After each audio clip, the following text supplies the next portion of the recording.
Assalamualaikum warahmatullahi wabarakatuh. Alhamdulillah, pertama-tama marilah kita panjatkan puja dan puji syukur atas kehadiran Allah Subhanahu wa taala yang mana telah melimpahkan rahmat serta hidayahnya sehingga saya bisa mengerjakan tugas dengan baik dan lancar. Kedua kalinya salawat serta salam semoga tetap tercurah limpahkan kepada baginda agung Nabi Muhammad SAW yang telah membawa kita dari zaman jahiliyah menuju zaman ilmiah, yakni ad-dinul Islam.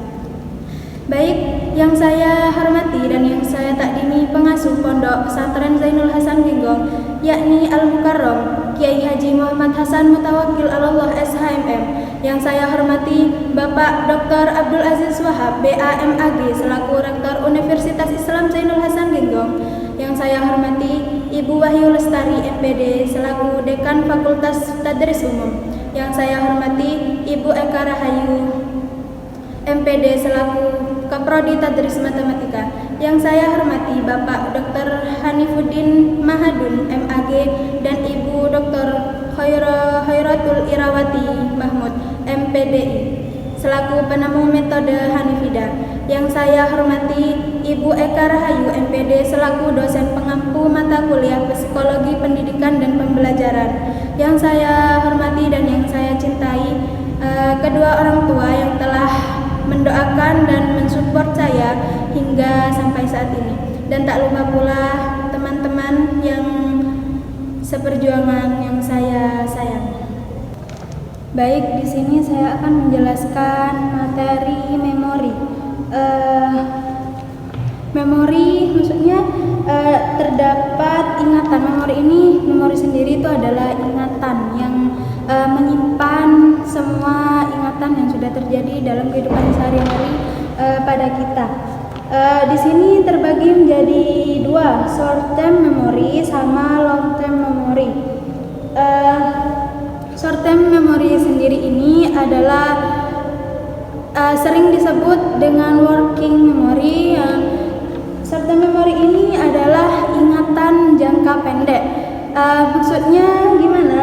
Short term memory ini adalah suatu proses penyimpanan memori sementara. Jadi artinya itu informasi yang disimpan hanya dipertahankan hanya sesaat. Jadi jika masih dibutuhkan itu terulang kembali dalam ingatan. Ini juga merupakan tempat kita menyimpan ingatan yang baru saja kita pikirkan.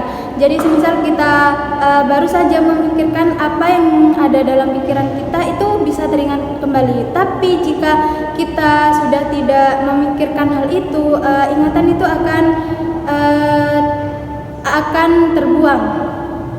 Jadi informasi-informasi yang kita terima yang disampaikan dalam memori jangka pendek ini cuman hanya sebatas terbatas. Jadi kapasitasnya itu sangat minimum. Misal nih, kita sedang menghafal nomor telepon. Kita sudah menghafalnya sehingga kita dapat bisa menulis. Nah, setelah itu kita sudah tidak dan nomor tersebut akan tersimpan dalam memori kita selama kita memikirkannya. Jadi kalau sudah terlepas dari pikiran nomor telepon itu, maka dalam pikiran kita itu akan terhapus dari ingatan kita. Jadi short term memory itu ingatan jangka pendek. Dan yang kedua ada long term memory atau ingatan jangka panjang. Nah, beda dengan ini, ingatan jangka panjang ini adalah proses memori atau ingatan yang bersifat permanen. Jadi kita bisa mengingatnya itu bisa lama. Artinya informasi yang disimpan itu sanggup bertahan lama dalam waktu yang sangat panjang. Kapasitas yang dimiliki oleh ingatan jangka jangka panjang ini sangat panjang dan tidak terbatas. Memori jangka panjang ini adalah gudangnya informasi yang dimiliki oleh manusia. Jadi ingatan jangka panjang ini adalah gudangnya informasi yang dimiliki oleh manusia. Seseorang tuh pasti punya kayak kejadian-kejadian yang sudah terjadi di masa lampau. Itu masih teringat dalam ingatan kita. Contohnya, misalkan kita mengenang atau mengingat seseorang yang sudah tidak ada di sisi kita lagi, kita ulang kembali ingatan-ingatan tersebut, tarik kembali kenangan-kenangan yang sudah terjadi itu. Jadi, kita nanti tuh bakal mengingat lagi kenangan-kenangan yang sudah tersimpan dalam memori jangka panjang kita. Terus di sini ada metakognisi.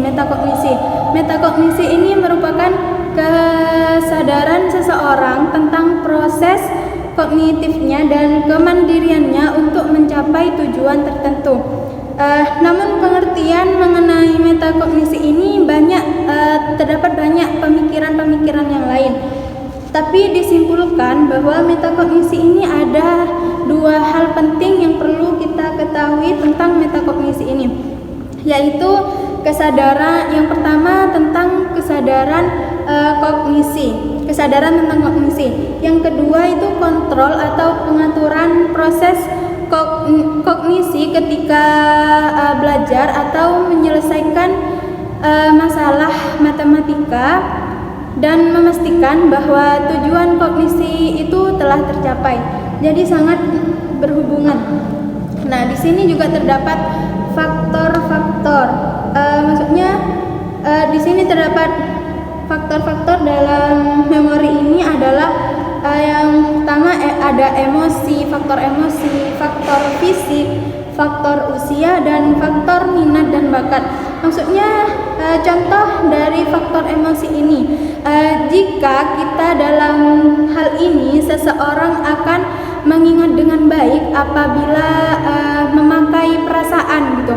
Jadi semisal kita dilandasin dengan emosi, ingatan kita itu akan diabaikan, seringkali diabaikan. Jadi semisal kita mengingat dengan emosi itu tidak baik. Yang kedua ini ada faktor fisik.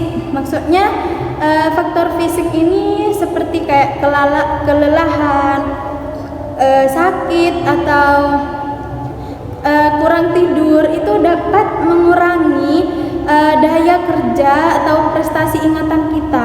Jadi fisik ini sangat mengganggu. Yang ketiga adalah faktor usia. Misalnya seperti orang yang sudah tua, lansia itu pasti biasanya seringkali terjadi yang saya temui itu dengan kalau ingatannya untuk orang yang sudah usianya itu sudah 60 ke atas tuh biasanya sudah kurang. Ingatannya tuh sudah kurang. Jadi faktor usia ini juga mempengaruhi.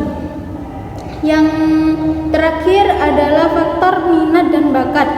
Maksudnya bagaimana orang-orang yang sering, contohnya orang-orang yang sering bepergian itu mempunyai ingatan tentang ilmu di luar. Maksudnya misal melihat pemandangan, ilmu-ilmu bumi itu pasti itu lebih jauh lebih baik daripada yang tidak pernah kemana-mana atau tidak pernah keluar, yang maksudnya tidak pernah melihat lingkungan sekitar gitu.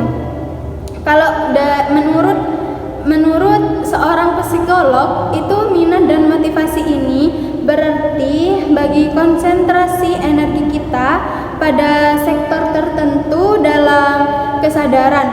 Konsentrasi inilah yang menyebabkan suatu hal tidak begitu saja dilupakan. Jadi emosi, fisik, usia, minat dan bakat ini sangat mempengaruhi. Sekian penjelasan dari saya. Apabila ada yang salah atau kurang dari penjelasan saya pribadi mengucapkan mohon maaf sebesar-besarnya. Kurang lebihnya mohon maaf. Wassalamualaikum warahmatullahi wabarakatuh.